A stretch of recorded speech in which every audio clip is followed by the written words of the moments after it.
अस्सलाम वालेकुम। इस सेशन में हम सिलेक्शन टूल्स को डिस्कस करेंगे। ये हमारे पास 3 टूल्स यहाँ पर होते हैं। इसके अंदर भी कुछ टूल्स होते हैं लेकिन मेन ये 3 ही हैं जिन्हें हम सिलेक्शन टूल्स कहते हैं। इससे हम अपने जो वर्क स्पेस है उसमें कुछ एरिया को सिलेक्ट कर सकते हैं। तो इन सिलेक्शन टूल्स को समझने के लिए मैं क्विकली यहाँ से एक इमेज ड्रैग करके ले आता हूँ आपको समझाने के लिए। फॉर एग्जांपल ये अब हमने यहाँ पर एक इमेज ले आए हैं। तो जैसा कि मैंने बताया था ये हमारे पास 3 टूल्स हैं, सिलेक्शन टूल्स जिन्हें हम कहते हैं।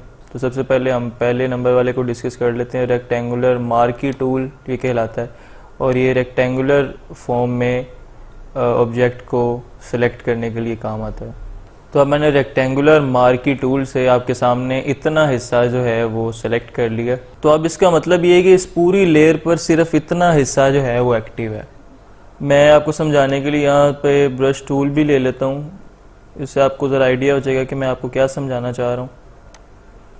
ये देखें, क्योंकि हमारा जो एक्टिव एरिया है वो हमने रेक्टेंगुलर मार्की टूल से अपना एक्टिव एरिया डिफाइन कर लिया है, सिलेक्टेड एरिया। तो ये सिर्फ उतने हिस्से में इस चीज़ को अप्लाई कर रहा है, बाकी हिस्सा क्योंकि इनएक्टिव है उसे अप्लाई नहीं कर रहा। सिलेक्शन टूल का मतलब ये है कि आप अपना स्पेसिफिक एरिया जो है पूरी लेयर में से सिलेक्ट करते हैं और फिर उस पर आप चेंजेस अप्लाई कर सकते हैं।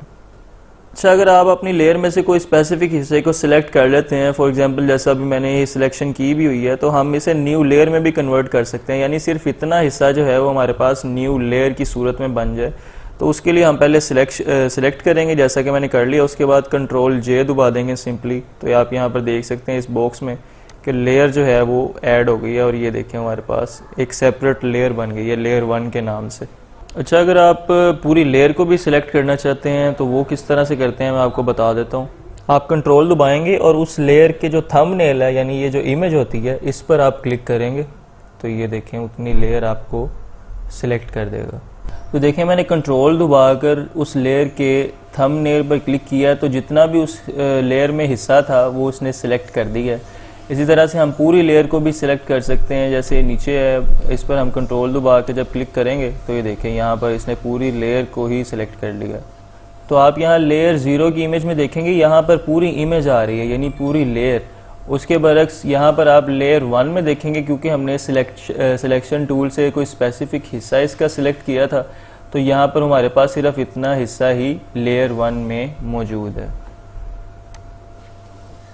तो ये सिलेक्शन टूल का जो बेसिक पर्पस होता है वो यही होता है कि आप अपनी लेयर में से कोई स्पेसिफिक एरिया को टारगेट कर सकें, उसे सिलेक्शन टूल की मदद से सिलेक्ट कर सकें और अपने जो ऑपरेशन है उस स्पेसिफिक हिस्से पर परफॉर्म कर सकें।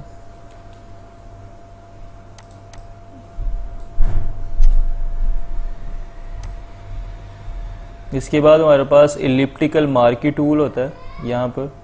उससे पहले मैं आपको दोबारा से रेक्टेंगुलर मार्की टूल की एक और चीज़ समझा दूं। इससे आप फ्री हैंड रेक्टेंगुलर शेप में सिलेक्शन कर सकते हैं, लेकिन अगर आप स्क्वायर की फॉर्म में सिलेक्शन करना चाहते हैं यानी अगर आप चाहते हैं कि उसकी विड्थ और हाइट जो है वो सेम हो तो आप आल्ट और शिफ्ट को दबाकर उसे यूज़ करेंगे। ये देखें अब ये जो चारों साइड्स जो हैं वो उसकी इक्वली इफेक्ट हो रही हैं। तो हमारे पास है इलिप्टिकल मार्की टूल। तो काम इसका भी वही है, ये भी उसी तरह काम करता है, लेकिन इसमें फ़र्क ये है कि ये जो है सर्कल की फॉर्म में सिलेक्शन करता है। तो देखिए मैंने इलिप्टिकल मार्की टूल से इसे सिलेक्ट किया है, तो देखें ये सर्कल की फॉर्म में ज़रा सिलेक्ट हुआ है और मैंने इसकी एक न्यू कॉपी भी बना ली है। और मैं आपको फिर से बता दूं कि जब भी हम लेयर को मूव करेंगे तो हम मूव टूल को ही यहाँ से सिलेक्ट करेंगे। तो हमने लेयर को सिलेक्ट करके उसकी नई कॉपी बना ली है।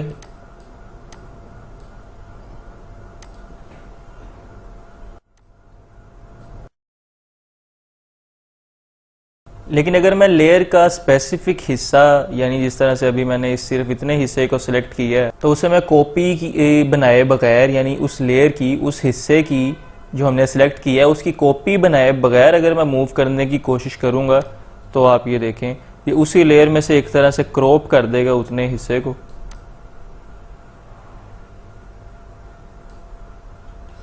तो मैं इसे भी डीसिलेक्ट कर रहा हूँ कंट्रोल D से। सिलेक्शन ख़त्म करने के लिए हम कंट्रोल डी का यूज़ करते हैं। तो देखें अब जो आपकी लेयर है वो कुछ इस तरह से बन गई है। तो सिलेक्शन टूल का बेसिकली यही पर्पज़ है कि आप एक लेयर में से स्पेसिफिक हिस्से को सिलेक्ट कर सकते हैं, उस पर ऑपरेशंस परफॉर्म कर सकते हैं, उसकी कॉपी बना सकते हैं, या उसी लेयर पर रहते हुए स्पेसिफिक हिस्से को सिलेक्ट करके उस पर एडिटिंग कर सकते हैं। इसके बाद हमारा जो तीसरा टूल है वो सिंगल रो मार्की टूल है।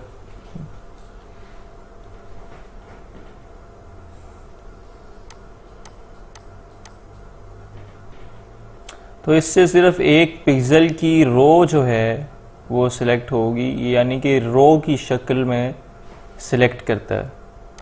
अब ये देखें इतना हिस्सा सिलेक्ट है तो मैं इस पर कलर भी कर सकता हूँ। यहाँ से मैं इस पर अप्लाई करके आपको दिखा भी देता हूँ, आल्ट बैक स्पेस, और ये देखें सिर्फ उतना हिस्सा क्योंकि सिलेक्ट था तो सिर्फ उतने हिस्से ही पर इसने कलर को अप्लाई किया है। ये देखें। उसके बाद ये सिंगल कॉलम मार्क टूल है। ये भी उसी तरह रो की तरह, जैसे रो मतलब इसमें डिफरेंस यही है कि वो रो की शक्ल में सिलेक्शन करता है और ये कॉलम की शक्ल में सिलेक्शन करता है। इसमें मैं आपको कलर करके दिखा देता हूँ ताकि आपको पता चल जाए कि ये सिर्फ उतने स्पेसिफिक हिस्से ही पर सिलेक्शन एरिया पर ही अप्लाई हो रहा है इफेक्ट। ये देखें जो हमने सिलेक्शन की थी सिंगल कॉलम से, तो ये उस पर हम कलर वगैरह यहाँ से अप्लाई कर सकते हैं। तो ये सीधी सी बात है कि ये जो दोनों टूल हैं ये कोई इतना यूज़फुल नहीं है। अच्छा, ये टूल्स हमने देख लिए हैं और याद रहे कि इनमें हम शेप की डिफरेंट शेप्स की सूरत में सिलेक्शन करते थे, यानी रेक्टेंगुलर या ये सर्कल जो एलिप्टिकल होती है। तो अब हम नेक्स्ट टूल को देख लेते हैं। ये हमारे पास लासो टूल है।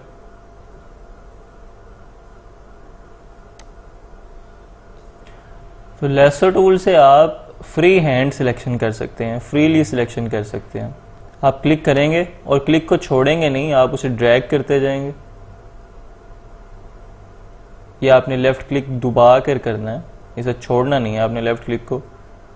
इस तरह से आप और ये आके आप उसे मिला देंगे। तो ये देखें उसकी इसने सिलेक्शन बना दी है। ये देखें, आप इसको न्यू लेयर में भी कन्वर्ट कर सकते हैं कंट्रोल जे के साथ। तो उस सूरत में सिर्फ उतना हिस्सा ही मूव होगा। इसी तरह से पॉलीगोनल लासो टूल है। इस टूल से हम पॉइंट टू पॉइंट सिलेक्शन कर सकते हैं। तो इतने हिस्से का हमने जो है वो पाथ बना ली है और इसकी सिलेक्शन बनाने के लिए हम कंट्रोल एंटर दबा देते हैं। ये देखें,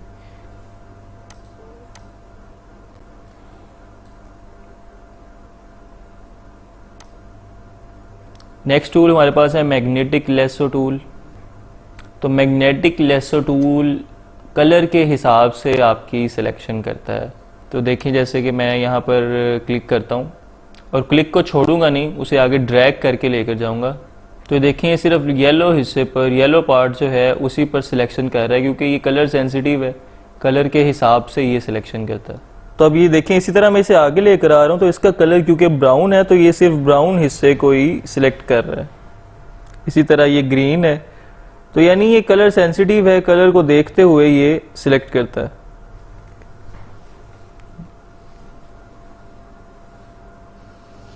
तो अभी देखिए मैं येलो से बाहर लेके गया हूँ तो ये मैग्नेटिक इफेक्ट यहाँ पर नहीं कर रहा है क्योंकि ये इसका कलर जो है वो येलो से डिफरेंट हो गया ना।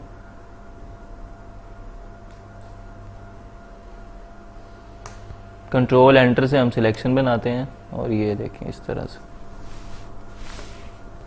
तो हम अपने आने वाले सेशंस में पेन टूल को भी डिस्कस करेंगे जो कि सिलेक्शन के लिए सबसे ज़्यादा यूज़ होने वाला टूल है। लेकिन अभी के लिए आप ये याद रखेंगे कि जो लेसो टूल है, मैग्नेटिक लेसो टूल, तो ये बेसिकली कलर पर बेस करता है सिलेक्शन के लिए। और आपकी पूरी लेयर में जो जिस ऑब्जेक्ट को आप सिलेक्ट करना चाह रहे हैं उसका कलर जो है ये उसे देखता है और उसके मुताबिक उसकी सिलेक्शन करता है।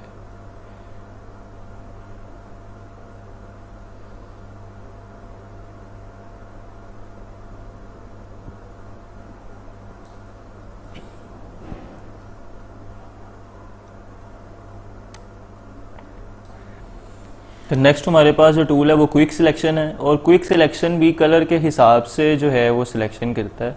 अब देखिए मैंने येलो हिस्से पर जो है वो लेफ़्ट क्लिक किया था तो इसने येलो का जो पूरा हिस्सा है उसे सिलेक्ट कर दिया। इसी तरह मैं ग्रीन पर कर देता हूँ तो ये देखें, इसका काम ही ये है कि क्विक सिलेक्शन है तो ये बहुत जल्दी उस चीज़ को सिलेक्ट कर देता है कलर की बेस पे। अब यहाँ से देखें ये इतना सा हिस्सा जो है बाहर निकला हुआ है, यानी एक्यूरेट नहीं है, तो हम इसे भी मॉडिफाई कर सकते हैं। यहाँ ऊपर आप देखेंगे सबट्रैक्ट फ्रॉम सिलेक्शन, इस पर करेंगे तो ये देखें इसने उसे मैनेज कर दिया। आप इस तरह से इसे मॉडिफाई भी कर सकते हैं।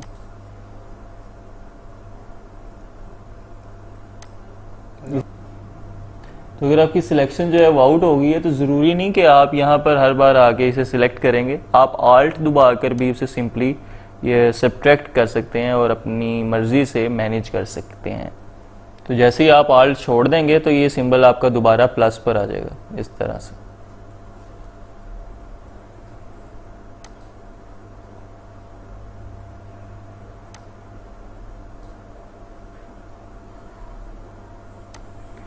तो देखें ये इतना हिस्सा जो है वो सिलेक्ट हो गया। तो मज़ीद ये जो इसकी बैकग्राउंड से जो कलर आ रहा है आप इससे भी सिलेक्ट करके ख़त्म कर सकते हैं। देखें डिलीट का बटन दबाएंगे और ये देखें यहाँ से ये भी ख़त्म हो गया, और दोबारा से इसे कंट्रोल डी दबा कर डी सिलेक्ट कर देंगे।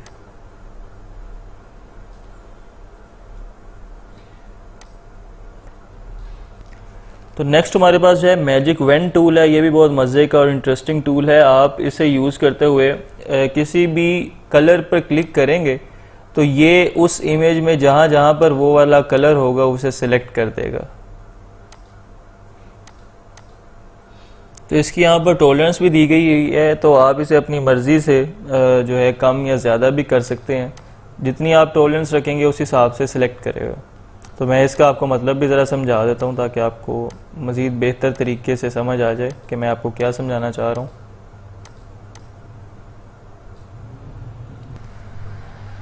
तो अब मैंने ग्रेडियंट बना दिया जो कि दो कलर्स पर कंसिस्ट करता है, रेड और ग्रीन, यानी ये एक तरह से रेड से ग्रीन की तरफ जा रहा है। तो मैंने इसकी टॉलरेंस जो है वो ऊपर 100 कर दी है। तो देखिए इसने रेड जो है वो कहाँ तक सेलेक्ट किया है, जहाँ जहाँ पे वो सॉलिड किस्म का रेड है वहाँ वहाँ तक इसने सेलेक्ट कर दिया। अगर मैं इसको 10 करता हूँ और अब करता हूँ तो आप ये देखें, तो देखिए यहाँ पर जब 10 करने के बाद मैंने इसे सिलेक्ट किया तो इसने जो जहाँ पर रेड की इंटेंसिटी बहुत ज़्यादा थी सिर्फ उतना हिस्सा इसने सेलेक्ट किया, बाकी छोड़ दिया। इसी तरह से ये ग्रीन साइड पर भी आप देख सकते हैं, ये सिर्फ टॉलरेंस की वजह से हुआ है। अगर हम टॉलरेंस बढ़ा दें इसकी तो इसके रिजल्ट्स हमें डिफरेंट मिलेंगे। तो यहाँ पर आप अगर इस ऑप्शन को इनेबल रखेंगे तो आप एक से ज़्यादा सिलेक्शंस बना सकते हैं इस तरह से। अगर मैं इसे 1 पर रखूँगा तो आप एट अ टाइम एक ही सिलेक्शन बनाएंगे।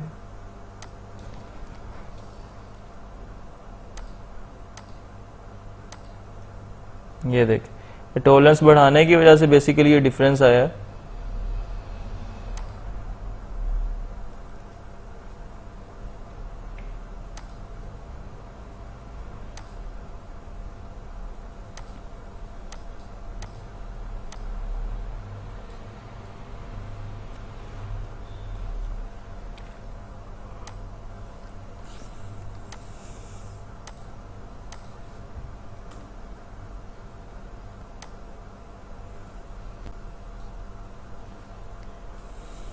तो अब यहाँ पर आप देख सकते हैं मैंने वर्क स्पेस पे सिलेक्शन टूल की मदद से यहाँ पर 3 बॉक्स बनाए हैं और उन्हें मैंने डिफरेंट कलर्स जो है असाइन कर दिए हैं।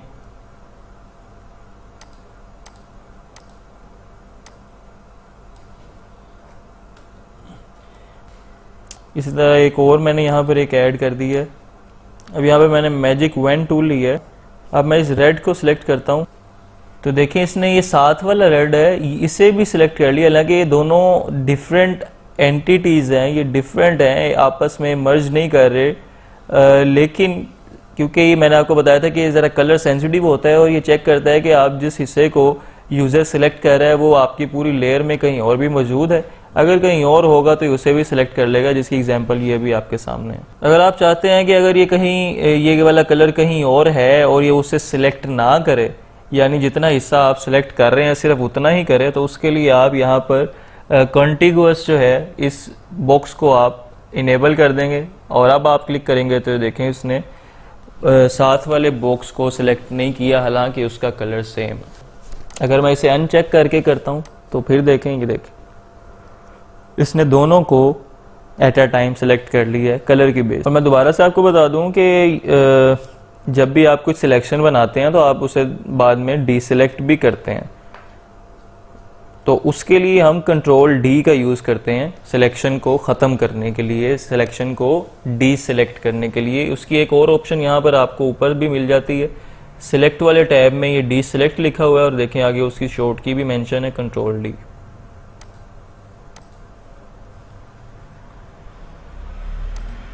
अब मैं इतना हिस्सा ये जो ग्रीन वाला है उसे सिलेक्ट करूंगा।